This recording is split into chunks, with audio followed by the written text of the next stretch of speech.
All right, I'll try to keep this brief because of the heat. But to me, it's kind of a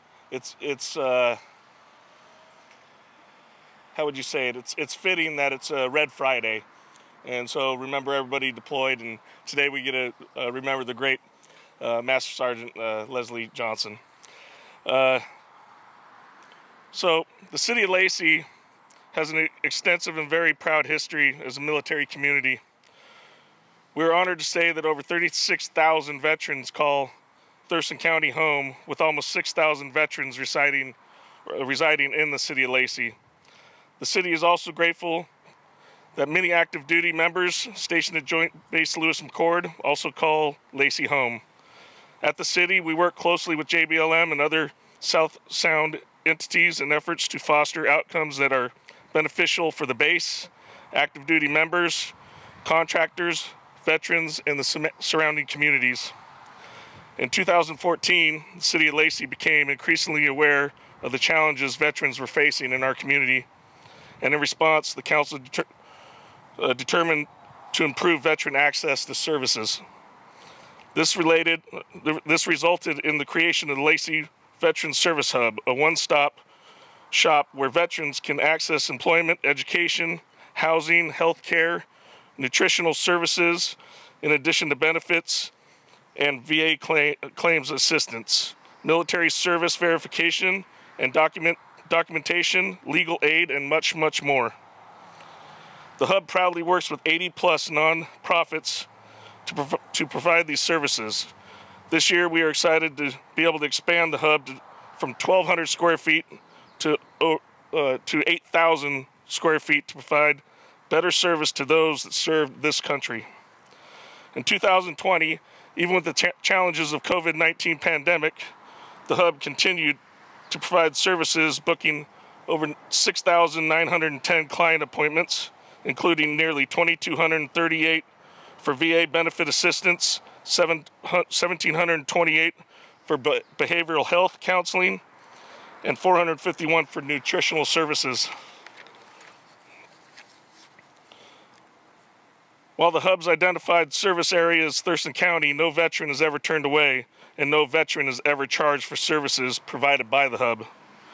As you can tell, honoring our veterans is something we take extreme pride in here at the City of Lacey.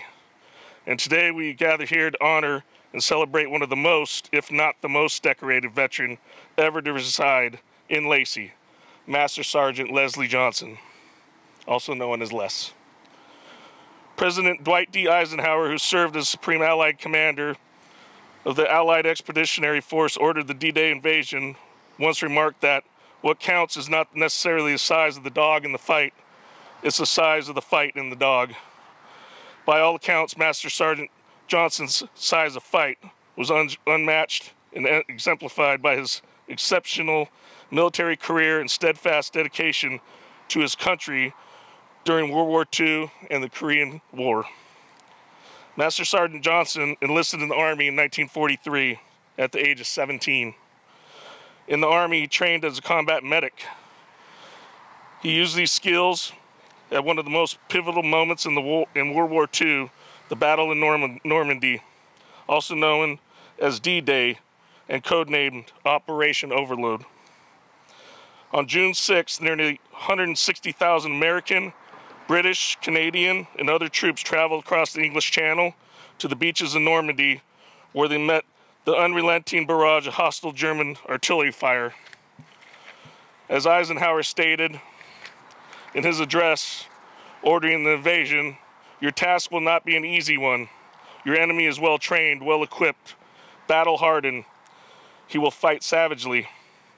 Master Sergeant Leslie Johnson was one of the brave heroes that landed on that beach in Normandy on that day to take on this daunting task, and failure was not an option. From D-Day to August 21st, the Allies landed over 2 million men and service members in northern France. In total, there were over 100,000 American casualties. Today and every day, we honor and we'll never forget those sacrifices they made for our freedoms. While in Europe, Master Sergeant Johnson sustained a gunshot wound in the leg, which broke his bone. After his immediate recovery, he was told he could go back to the United States while he recuperated. But that wasn't Leslie Johnson. He declined this offer and instead chose to stay in Europe, going back to his unit on crutches to continue his service. This is just another example of his incredible size of fight. Master Sergeant Johnson was awarded Bronze Star, Purple Heart, Good Conduct Medal with device, European Campaign Medal, National Defense Ribbon, and Medical Badge, Special Congressional Medal of Battle of Normandy, among others, for his effort and valor during World War II. He would go on to serve in the Korean War as a mechanic, earning a number of medals in his efforts there. After a distinguished 24-year career with exceptional service, he retired from the Army, but that didn't mean his fight was done. He continued to serve the public as a mechanic in the Washington Department of Fish and Wildlife. And at this time, he and his beloved wife, Elfrida, I hope I said that. Elfrida. My apologies. My apologies. Moved to Lacey to be near her sister Christine and good friend Jimmy. They called the city of Lacey home for the next 5 decades. And as I stated earlier, it was the most decorated military officer or enlisted person ever to reside in the city. Probably enlisted or officer. The city of Lacey recognizes Master Sergeant Johnson recognized Master Sergeant Johnson with the proclamation in late 2019 for his faithful dedication and service to the United States of America. And now, we are more than happy to continue to honor Master Sergeant Johnson in perpetuity in the city of Lacey with the dedication of the first ever memorial roadway in the city here on Golf Club Road, which leads to the Lacey Veterans Service Hub. There's no better name to welcome veterans to the hub than this. While his memorialization pales in comparison to Master Sergeant Johnson's service to our country, hope that it inspires many future generations to service in the many forms that it can come in. And for all that to reflect on the heroes that come before them and guarantee the rights and freedoms during unprecedented attacks on human decency. I'm extremely excited and grateful that Golf Club Road between 3rd Avenue and 6th Avenue shall henceforth also be known as Master Sergeant Leslie Johnson Road. It is now my pleasure to introduce Ed Sorger, retired Lacey Police Department Commander, to say a few words about Master Sergeant Leslie Johnson and his memorial to him. Please welcome Mr. Sorger.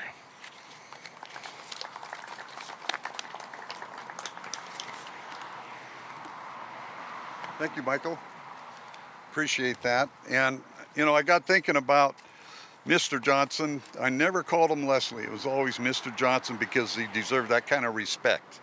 And he always got it from me. And, Michael, I got to tell you, thank you. Actually, you're not an ex-Marine. You're always a Marine, right? Once a Marine, always a Marine. Yeah.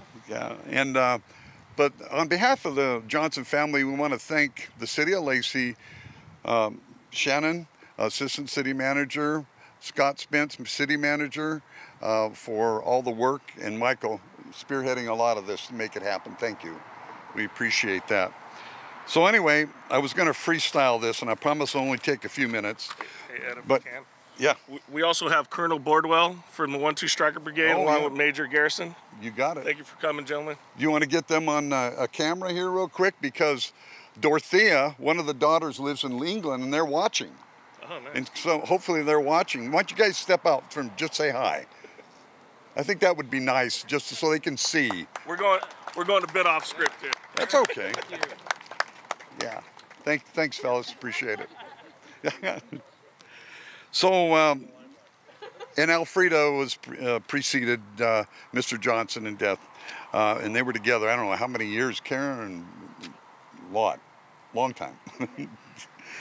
But daughters, Dorothea, Linda, and Karen.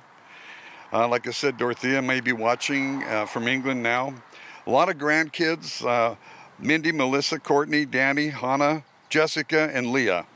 And several grandchildren, great-great-grandchildren as well. I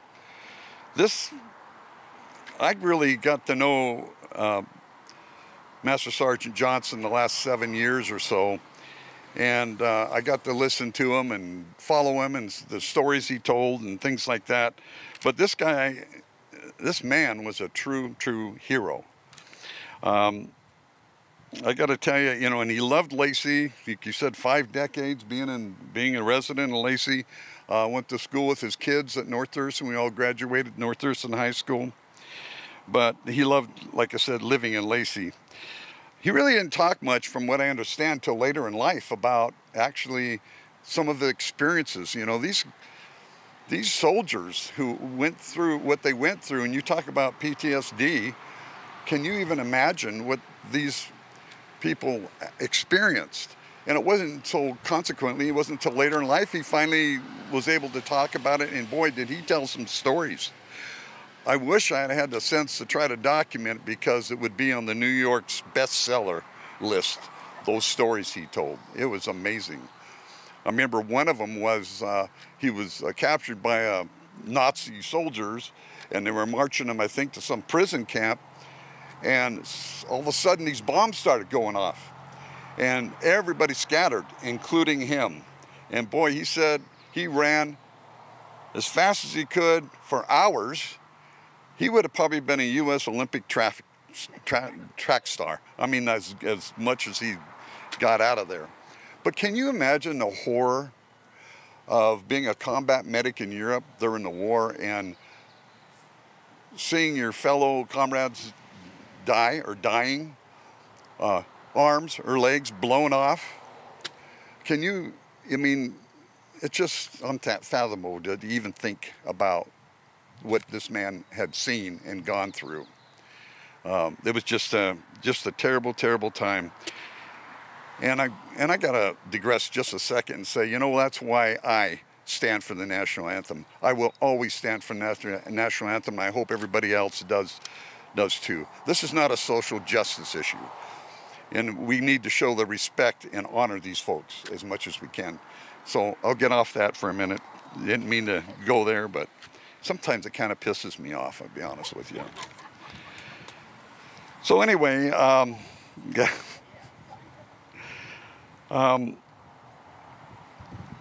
basically, I think I've covered my notes. I didn't put my glasses on, but I wrote big.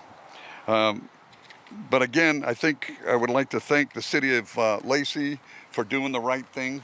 And they have a history and a reputation for doing the right thing. They've done that for years. I retired here after 35 years. I know, I've seen it.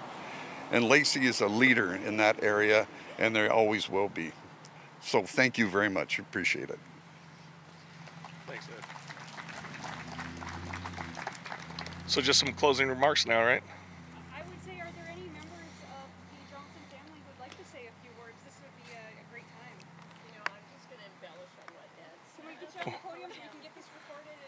We are going to be able to create a video of all of this. Well, you know, Daddy didn't really talk a whole lot about what happened, but when he did, he didn't tell you the bad parts. He'd just tell you the one where, you know, he and another guy were picking up bodies on the battlefield, and they found this one guy who'd had both his legs broken, and they were crawling around, and they fell in a foxhole, and when they fell in, there was a German in there, and everybody dropped everything and ran. And they managed to make it to another foxhole, and when they got there, they jumped in and they looked around. Somebody's in there heavy breathing, and it was the German from the other one. So that was what he would tell us. You know, he didn't tell us the real bad parts. You know, he just told us those humorous things or he put his humor on it. You know, so I miss his stories a lot. Anyway, I'm sure I'll come up with another one.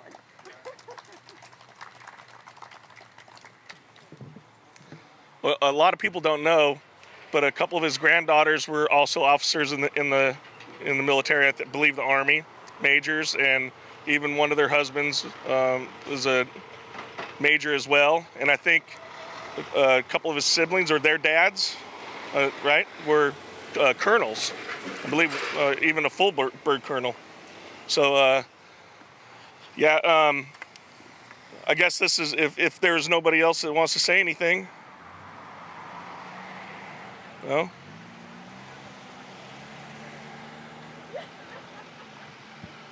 Good, you guys. Nice. That's awesome. And you're here today. Yeah. Nice. Oh. This is the part where we get some of the family members to come and do the unveiling of the ribbon, if you will. Yeah?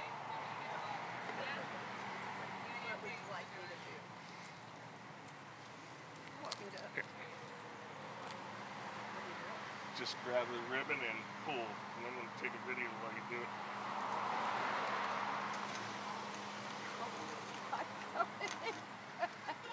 Oh no. Uh-oh. How's that? Strong. Who's the tallest in the crowd? Come on, Justin, you can do it. Oh, Justin. Justin. I was a wrestler, not a basketball player. Just. Oh. Hey, he's a really good take.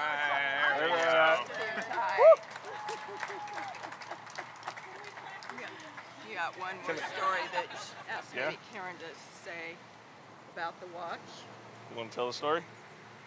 the German. Well, first I got to tell something else here.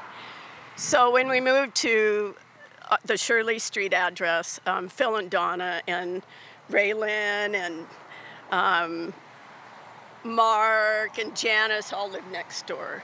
And so, you know, my dad was working out in the garden, and I guess Mark decided to reach through the fence and try and grab some of his strawberries, and he just latched onto his hand, you know, and he never said a word. He just latched onto his hand. And then the Bergmans moved in. They lived next door to us after Phil and Donna moved, and their sister used to hop on the fence, and, you know, my dad just said, "What are you doing up there?"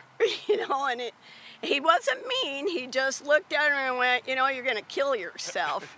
And she minded. So, anyway, and what was it I was supposed to tell about the watch? I don't know the story. Oh, about the pocket watch? Well, he said that he had gone, you know, they were checking people, you know, in the ditches and everything, and he found one where there was a German guy in there, and he,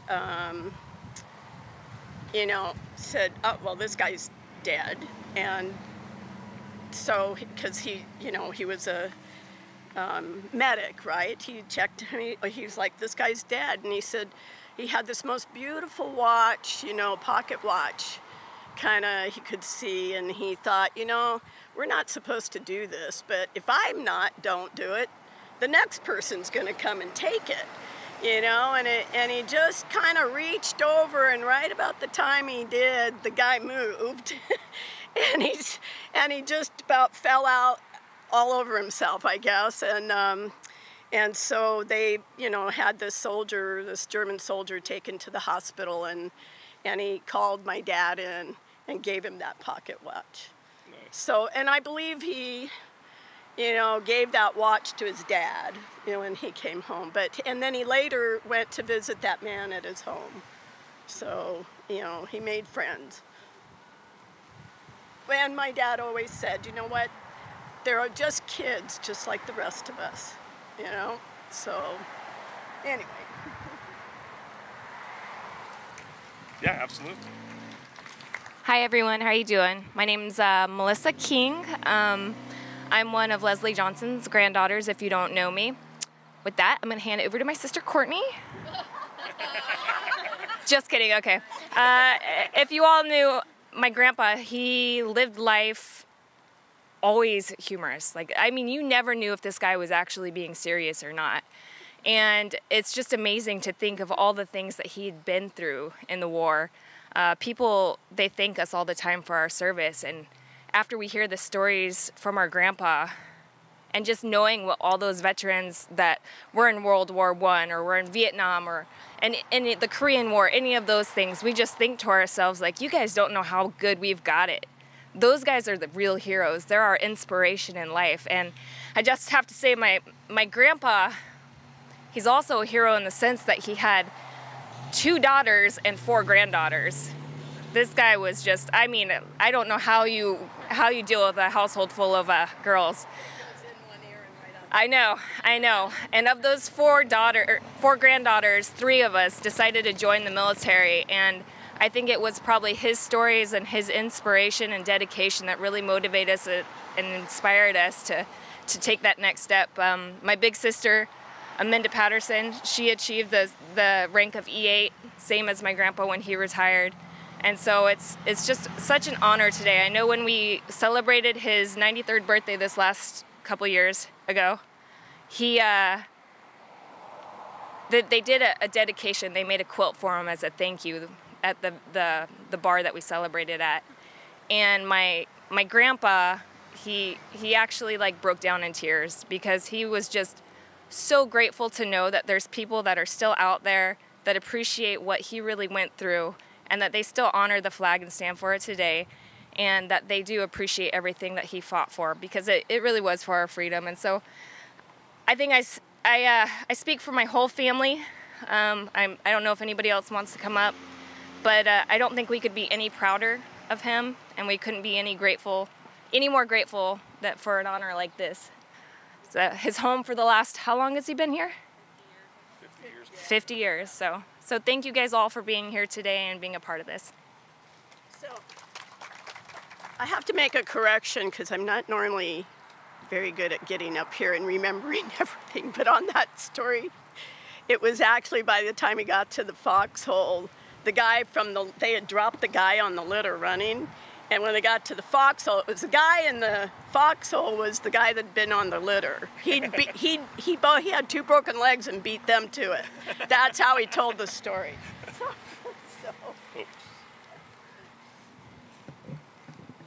That's pretty good. The Leslie I know was really good at making friends, and myself and my twin brother had 3 older sisters, and of course our mother. And our sisters were between 14 and 16 years older than us. So I can tell you, what doesn't kill you only makes you stronger. And that's what Leslie was. He was strong, just a good, decent person. My father was a soldier in the Army during the Korean era too. He wasn't deployed to Korea like Leslie. But what I'm getting at is he had 3 sons, myself, my twin brother, my older brother, all Marines, 2 grandchildren. One's current active duty right now, and one's about to be going through OCS, and he's in the reserves going to Wazoo right now. And what I'm getting at is I have more Army friends than I do. The Marine Corps is a small family, and we're family, but we're all friends. And I have a lot of Army friends, and they always say, even Marines need heroes too, right? And in this case, if I was going to have a hero, it'd be Leslie Johnson. And I'm so happy and pleased that we can honor him and everybody like him that served selfishly for other people to make the world a better place. And that's what it's all about. So with that, I think we'll wrap it up. And, every time I drive by here, I'll think of Leslie and everybody like him. Thank you.